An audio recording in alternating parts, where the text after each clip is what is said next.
Office of Cannabis Management's third implementation update. I'm Charlene Briner, the Interim Director of the Office of Cannabis Management, and we are going to get underway to give you information about what is going on at the Office of Cannabis Management. First, a little bit of housekeeping. I want to make sure that folks who are joining us, if you're having an issue with connectivity, you can see the email on the screen. If you send an email to that address, we've got tech support standing by to give you some help. Follow the directions in the email subject line OCM Outreach, and folks will help you get online. I would also remind folks, if for some reason you can't get on, or if you want to review the information in this webinar again, it will be posted to our website within a couple of days, so you will have access to the information. In our experience, people that have joined us in real time have also come back, as well as additional people, and taken advantage of the information in the webinar. All right, we're going to get underway. We are going to cover quite a bit of ground in the next hour. Again, I'm going to give you a brief implementation update. We'll be joined by some of my talented colleagues. Sophie Leininger, our Government Relations Director, will talk about the 2024 legislative session, some of the things that are important for you to know about what came out of the bill that was just signed on May 29th, I believe it was, 28th.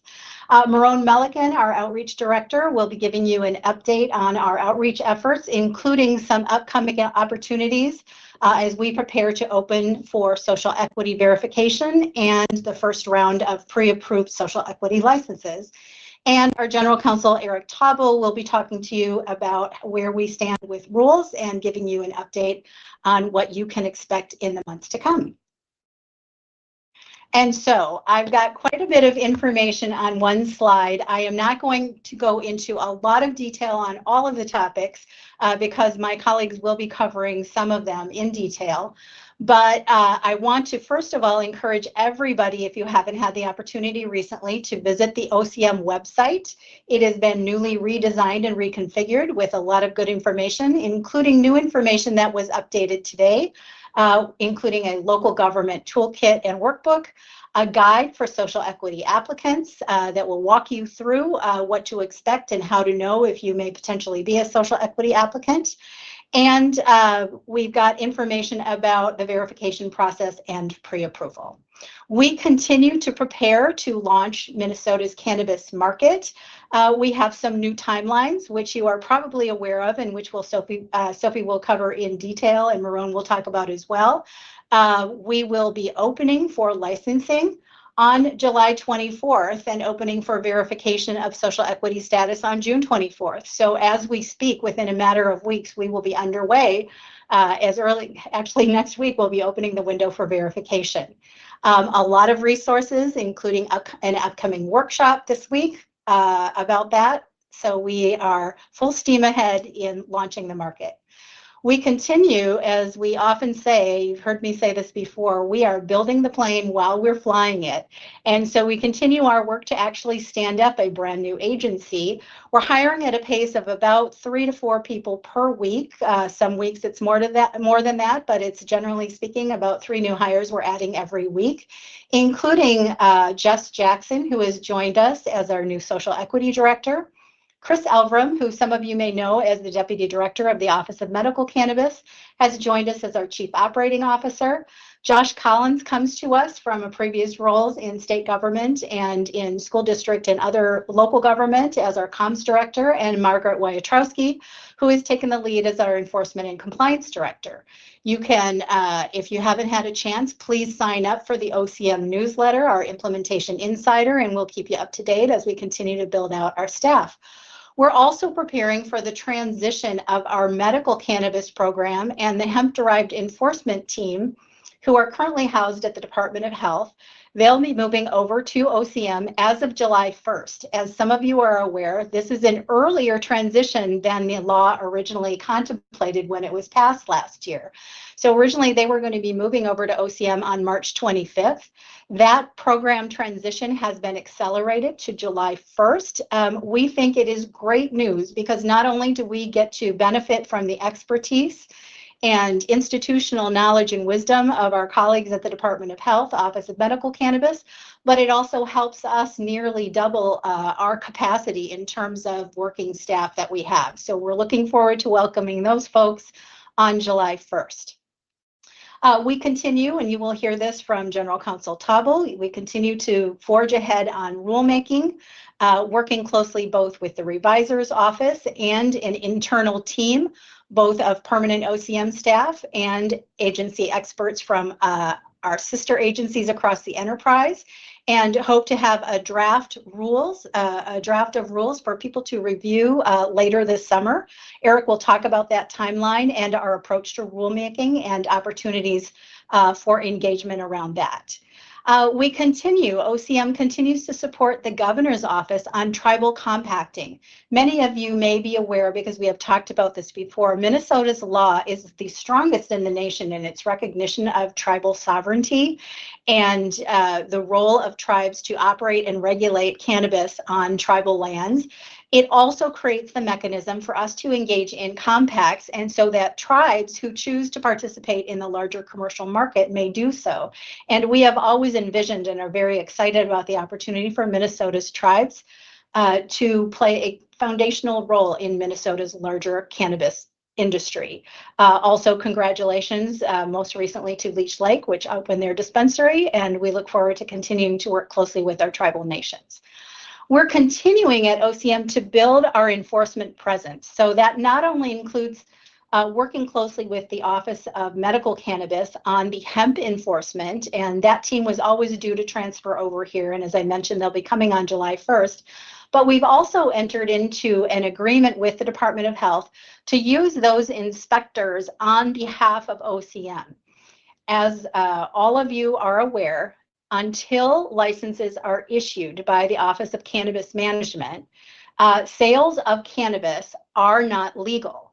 So possession is legal, medical cannabis continues to be legal, all of the THC products that are on shelves, those legal products are allowed for retail sale, but cannabis flower in particular and cannabis products are not legal for sale until such time as a business is licensed. Another reason to be very excited about getting started and moving forward on the licensing process.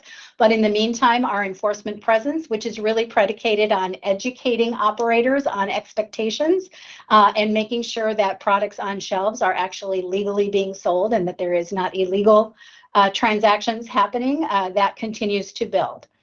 We're also developing, as I mentioned earlier, resources for local governments. And as I said, a workbook and a resource guide was posted to our website today. We know that local governments will play a critical and crucial role in the success of our industry launch.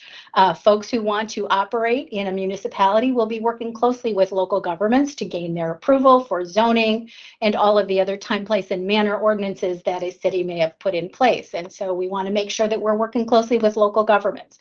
So you will see those resources posted as of today. Later this week, on Thursday, we'll be convening our second Cannabis Advisory Council meeting. That is on June 20th. We are very excited to continue working with that council. Sophie will cover in the legislative changes that there are some additional seats that were added to the council in the legislative session. And so we're looking forward to opening and posting those new appointments. In addition, we've moved to a new office, which is a singular milestone for us. And as I mentioned, we launched a new website chock full of information, including a handy search function. So if you can't find what you need, type it into the search and it will direct you to the information you are looking for. With that, and I know I have moved through it very quickly, but we have a lot of ground we want to cover. So I am going to turn it over next to, I believe, Sophie Leininger, our Government Relations Director.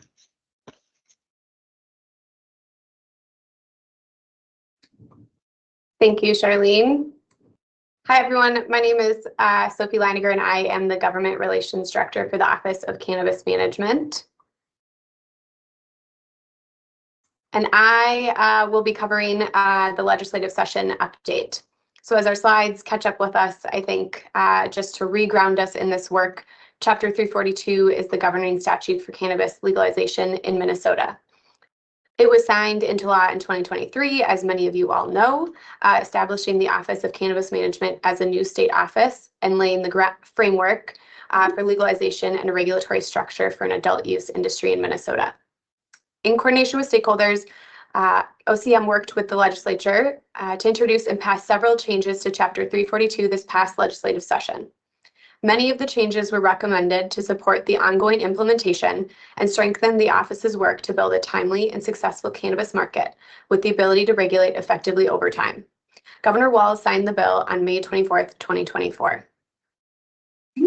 The final bill included many of OCM's recommendations to build upon the structure of Minnesota's cannabis law, including provisions to strengthen social equity, improve the application and licensing process, establish a pre-approval process for social equity,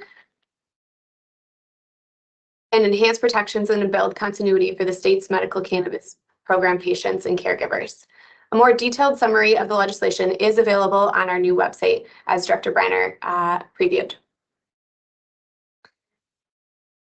The law includes several changes to strengthen the social equity provisions of Chapter 342. As passed last year, Chapter 342 included a merit-based system as well as a lottery mechanism. With the new changes, the license selection for capped licenses will replace a points-based system with a vetted lottery process. OCM will utilize the application requirements already included in last year's law and strengthened in this year's law to vet entrance into a lottery.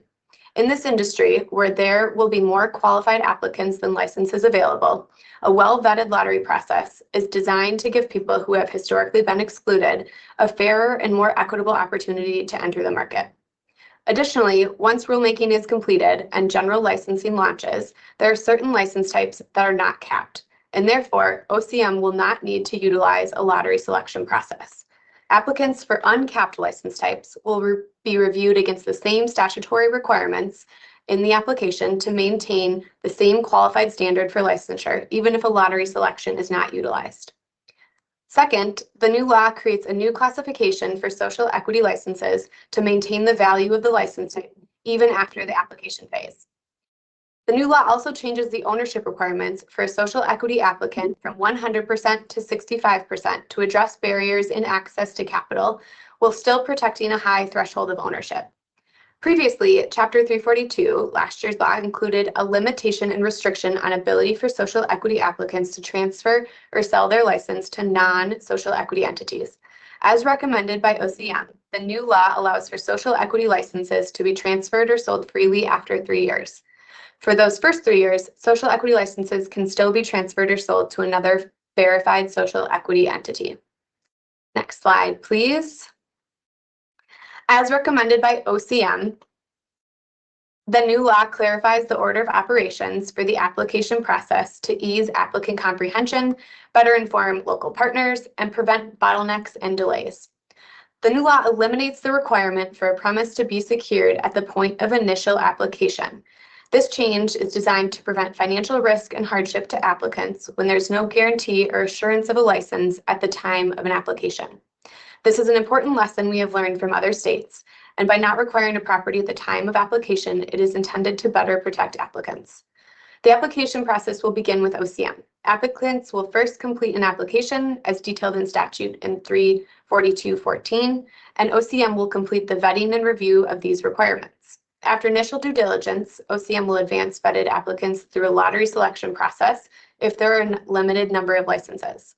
From there, selected applicants will be run through a background check process. Once the second round has been completed, applicants are to secure property and work with local partners through the approval processes. Local governments will be asked to verify zoning compliance, and this is only after OCM has completed the initial application review. Once local governments have approved zoning compliance, OCM will conduct site inspections and issue licenses accordingly if all things are in order. Next slide, please. As previewed by Director Briner and as recommended by OCM, the new law also accelerates the transition of the medical program and the hemp-derived enforcement authority from the Department of Health to OCM on July 1st, 2024.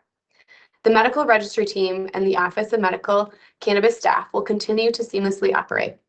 The Office of Medical Cannabis has prepared summaries of various changes to the medical program as a result of this new law, and this information is available on their webpage. In addition to the medical program, the hemp-derived enforcement team will also transition on July 1st, and OCM will assume regulatory authority over the current enforcement work as detailed in Chapter 151.72. The transition of the hemp-derived regulations to Chapter 342 is still anticipated to occur in 2025 once the rulemaking process is completed and these businesses are transitioned to the licensing structure. Until then, businesses will continue to be registered with the office. OCM has developed a local toolkit to support local partners during this continued interim of hemp-derived regulations before the launch of the licensing structure. As a reminder, this toolkit is available on the OCM website. Next slide, please. The law also includes several changes to enhance protections for patients, caregivers, and persons in the medical cannabis registry program. These changes were recommended in response to significant feedback from patients and caregivers about how the program may work for them. This includes modifications to the supply limits to better allow patients who may have different medical needs access to the products they need, changes to civil protections to also include caregivers and parents who are registered to support patients, and the removal of the requirement for caregivers to undergo a background check every 2 years at their own expense. Next slide, please. Also, as previewed by Director Briner, the new law creates a pre-approval process for social equity applicants for certain license types in a limited number. We are preparing in real time for that process to begin this summer. The process provides social equity applicants with an early mover advantage to establish business operations and prepare for the adoption of rules. License pre-approval does not grant full license authority for applicants, but it does allow for the assurance of a license for selected social equity applicants that will be critical in preparing the business, securing capital, and gaining local approvals. The new law includes specific dates for the pre-approval application process to begin. As required in statute, OCM will open the application window on July 24th, 2024, and close the window on August 12th, 2024. Also, as required in state law, this application process for pre-approval is only open for applicants who have been verified as social equity applicants. To meet this requirement, OCM will launch a social equity verification process prior to the pre-approval application. This begins on June 24th. You will hear more about the social equity verification process from our outreach director, Merone, next. The pre-approval process is open for certain license types, not all of the 13 as open in statute. All of these license types during the pre-approval process will be limited, or capped, as we call them. Later, once the rulemaking process is complete, OCM will launch applications and licensing for general licensing. At that time, with specific timing still yet to be determined, all 13 license types, including those that were already included in pre-approval process, will be available for all applicants, including both social equity applicants and non-social equity applicants. This means that the pre-approval process is not the only window for social equity applicants to be verified for future licensing, but it is the only window for verification for the pre-approval process. Next slide, please. There are additional changes included in the new law. As we have shared in public updates over the last few months, OCM recommended a change to streamline the supply chain, meaning to merge the adult use and medical cannabis supply chains at point of cultivation. However, the legislature did not adopt this recommendation. The law continues to require 2 separate supply chains, one for medical cannabis and one for adult use cannabis. The legislature did adopt a recommendation to consolidate license types and replace 3 specific medical license types with a medical endorsement structure. This means that businesses with license types that allow for cultivation, manufacturing, and retail can also apply to engage in these activities to serve the medical market. The new law allows for research as part of a micro-business license and in connection to an academic institution. That is a new change that we wanted to highlight today too. And finally, the legislature adopted the governor's budget recommendations to establish a state reference laboratory. This was an important priority for the office, and the implementation team focused on establishing the state reference lab will continue to implement this work and create the standards for testing facilities in the state. Next slide, please. I covered most of the legislative changes, but we also wanted to provide an update related to our local governments and the role that they play in this licensing process. We are thankful for our continued conversations with our local partners. They will serve an important role in this launch. And so we are continuing to work on guidance, and as previewed by Director Briner, we have newly published a guidebook on our website, and that is available for our local partners to take a look. As it relates to local government, Chapter 342 includes specific roles for local governments in 342.13, 342.14, and 342.22. They are able to establish local ordinances to guide zoning, time, place, and manner for cannabis businesses, and will serve as a near final check on proposed cannabis businesses, which are required to abide by zoning restrictions across all license types.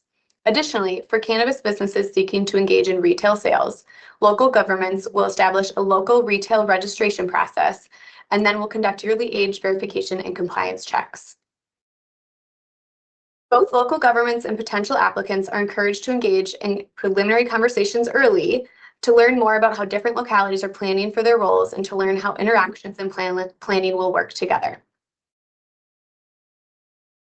A lot of this information is included in the new guidebook available on the website. We are also working to plan a specific webinar session designed specifically for our local partners. More on that soon. That concludes the legislative update and the update on local governments. And so I will now introduce Merone Melekin, OCM Outreach Director. Thank you, Sophie. Hi, everyone. My name is Merone Melekin, and I am the Outreach Director here at the Office of Cannabis Management. And so I'm excited to provide you all with a general update about just the work that we've been doing and all that's to come in the coming weeks, months, and looking into the new year. Next slide, please. So OCM continues to remain committed to engaging advocates and the community to help inform our implementation and regulatory activities and priorities. As of late, our team has been expeditiously working to develop social equity and pre-approval licensing resources, technical assistance and guidance, and setting up the overall program to best support individuals that would like to participate in this initial phase of the launch, which is the social equity verification process and the pre-approval license process. With that being said, while nearly almost all of our team's capacity is working to meet the quick deadlines for a successful launch, there are still a number of ways to engage with our office. If you haven't already, please sign up for the OCM Insider newsletter. It's a great resource to get the most up-to-date information about cannabis licensing and really all the things about the Office of Cannabis Management. Be sure to provide input and expertise on rulemaking, which my colleague Eric Taubel will speak about next in his presentation. And as always, we remain committed to our tribal engagement efforts led by our tribal liaison, Jackie Croshoe. As we continue to meet our tight deadlines, we will do all that we can to continue to build on our engagement efforts and ensure that we are meeting the needs of folks. But just recognizing that in this initial phase, a lot of resources and a lot of our commitment has been in being able to kind of stand up and make sure folks have what they need. Next slide, please.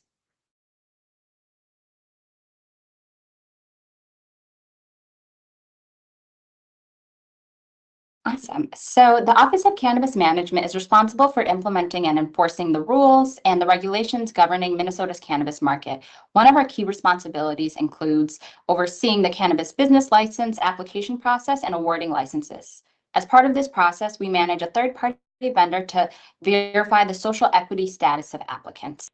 This process will start with the verification of applicants who meet qualifications for social equity applicant status. Following that, those verified through this process will submit an application for a business license. They will go through a review and a vetting process with our office, and if qualified, will be entered into a lottery.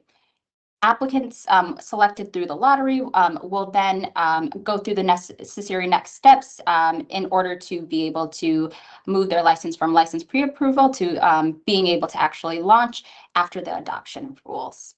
Next slide, please. So as mentioned in the previous slide, and as my colleague Sophie mentioned earlier, the first step in license pre-approval is social equity verification. Verification is the process where OCM confirms an applicant's social equity eligibility. This service is free. Applicants must submit an application and documents through an online system that will be linked on OCM's website to verify their eligibility. The social equity verification system, as noted here, will open on June 24th, 2024, and the system will close on July 10th, 2024. This is just a note to anybody. If you have any interest in a social equity license during this initial round, the license, that being the license pre-approval round, OCM recommends going through the verification process. SEA verification is required to be considered in the license pre-approval. We also encourage you to start the verification process early to make sure that you meet the deadline and that you are able to provide all of the necessary documentation and work with the vendor to make sure that all of the required documentation is there so that they are able to verify you. One thing to note is that future verification opportunities will be available as subsequent rounds of licensing will take place. And so this won't be folks' only chance, but if folks want to be part of the pre-approval process, I do recommend that they do this process and that they do it early so that they can get in the system and so that our vendor is able to work with them. And they've assured us that they're really committed to working with folks through that process. More information, including updated guidance, can already be found on our website, including a social equity verification guidebook, which will be noted at the end. Next slide, please. As also mentioned by my colleagues, the law created an initial application pre-approval round available for social equity applicants only. The license pre-approval process is designed for social equity applicants interested in early access to the cannabis market. This is the next step after social equity verification. This process includes submitting an application on OCM's online application system, along with all the required documentation. However, you will first get social equity verification, and then if you receive social equity verification, then you would be able to proceed into the social equity license pre-approval application portal. Guidance and materials, guidance and materials on this process, as well as a workshop, will be announced at a later date. Next slide, please. In Minnesota law, a social equity applicant is defined as an applicant for a cannabis license that has at least 65% ownership and control held by one or more individuals who meet at least one of the criteria listed in front of you. This is an important detail as folks are contemplating whether they believe they qualify as a SEA applicant and whether they choose to get verified. It's important to note that social equity licenses must be owned by at least 65% by social equity applicants, which can include one person or multiple individuals. Every person who makes up that 65% ownership must be verified in order to proceed to applying for license pre-approval. We have updated guidance on our website that also shares acceptable documentation associated with each of the social equity criteria. Applicants are encouraged to submit as much supporting material as they would like to support their social equity verification. And so we'll mention at the end of the presentation the location on our website, but right on there, it outlines the different pieces that of material that a person could submit to verify their social equity status. Next slide, please. Minnesota's cannabis law requires that people interested in applying in the first round, meaning the license pre-approval, for the following license have to have the social equity classification. And so this is just to note that, as Sophie had mentioned earlier, that not all licenses are part of the pre-approval round. And so this is just noting the licenses that are available during this round. Next slide, please. And lastly, OCM is excited to host a workshop to provide social equity applicants training on how to complete the social equity verification process this Friday. We have officially hit our capacity for the event. However, we are planning to share guidance, training videos, and additional resources on the OCM website for everyone to access. Our current resources, including the social equity verification guidance, can be found on our website at mn.gov/OCM under business, and then under that it says social equity applicants. And so you'll be able to see a variety of resources that are available right now, and we'll continue to increase the resources on that website so that folks are really able to navigate through this system appropriately. And I will ping it over to my colleague, Eric Taubel.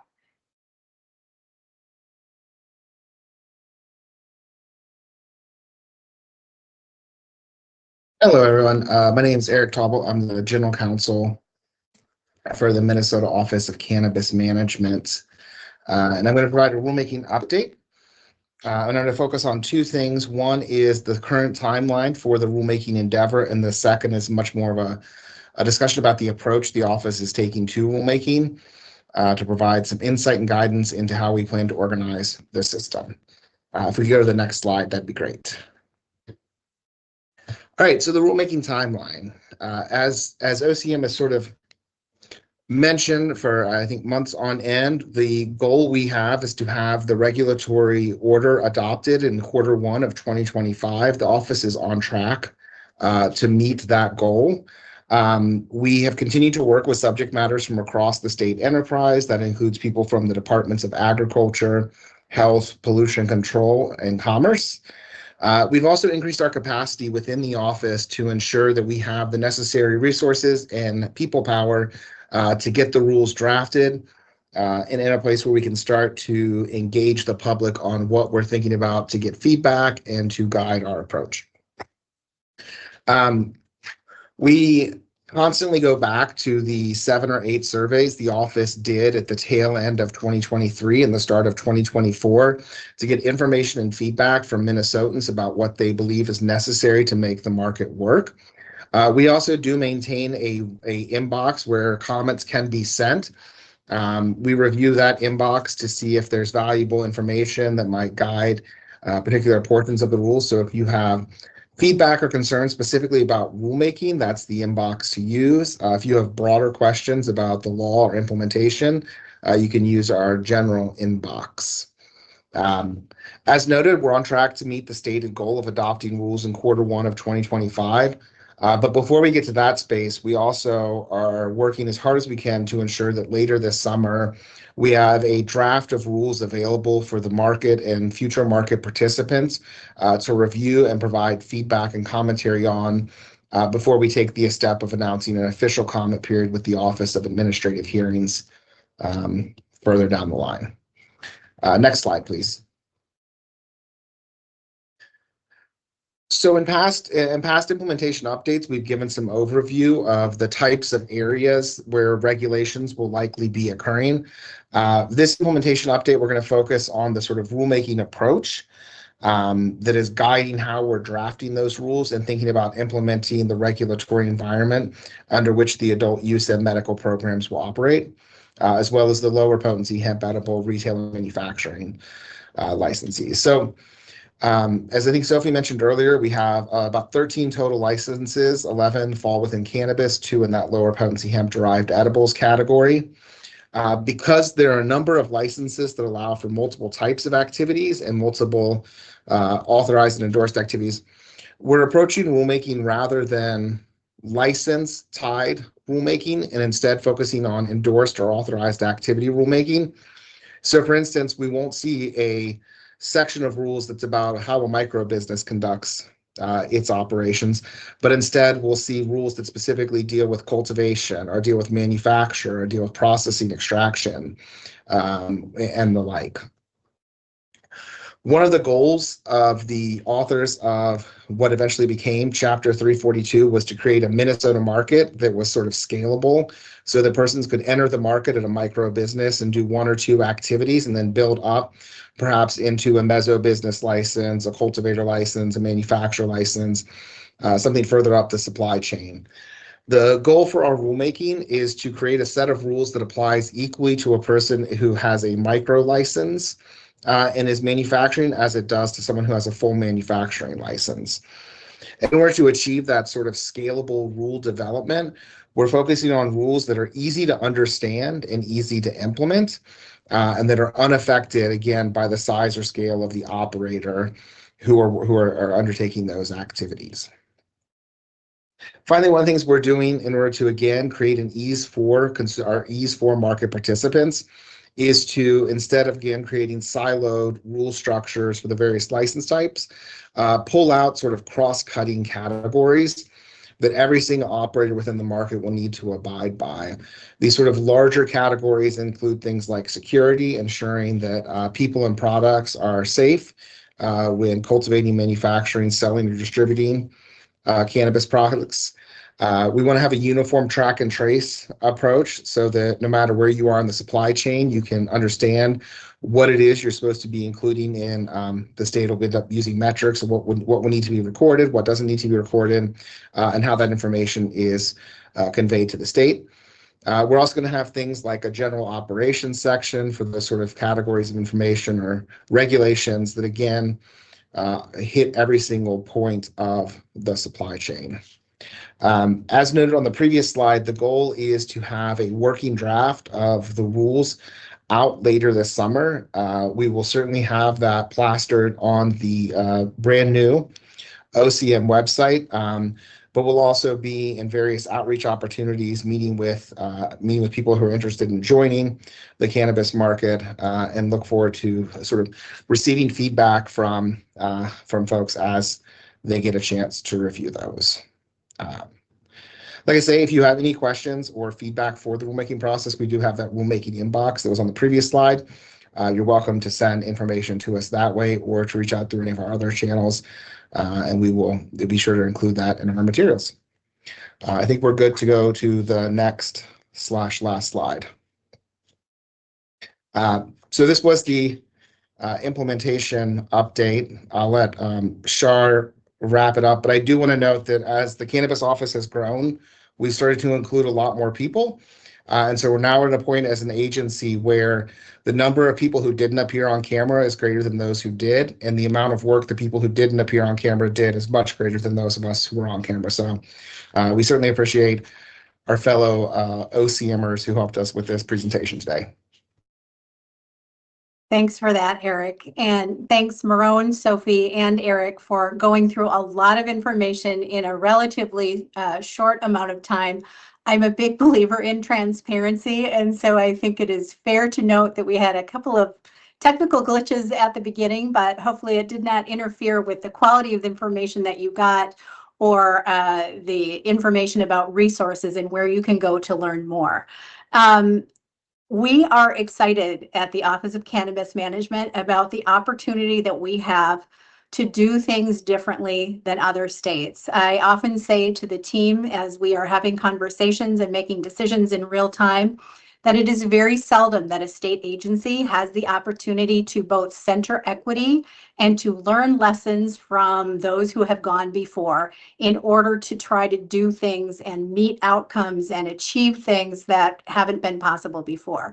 And that's really what we are doing in real time. Minnesota does not have the burden of being the first to legalize cannabis, but we do have the opportunity to do it differently. And that's what we're trying to do while also making sure that we are adhering closely to the spirit of the law, that we are meeting the very robust timelines that came to us with the passage of the bill in May.